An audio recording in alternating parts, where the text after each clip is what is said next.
किशोर फिरोज़ मावा खे ख़बर ॾींदा आहियूं bureau chief Faisal Bhatt ji report मुताबिक़ खानवान जे रहवासियुनि जो नौलखे रेगुलेटर जो पाणी बंदि करण ते एहतजाजी मुज़ाहिरो।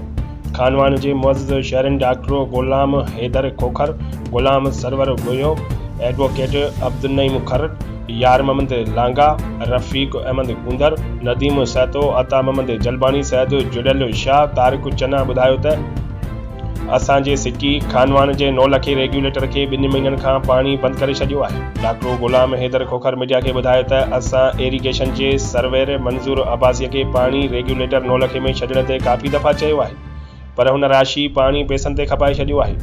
असांजूं मींहूं ऐं बकरियूं पाणी पीअण लाइ बि न आहे। असांजो केलनि जे फसल तबाह थी रहियो आहे। इरीगेशन जे इंजीनियर बि हिन सां मिलियल आहे। जेकॾहिं हुन नौलखे में पाणी न खोलियो त असां इंजीनियर ऑफिस आॾो धरनो हणंदासीं। इरीगेशन डिपार्टमेंट ते पाणी ॾियो, पाणी ॾियो, पाणी ॾियो, पाणी ॾियो, पाणी ॾियो, पाणी ॾियो, पाणी ॾियो, पाणी ॾियो।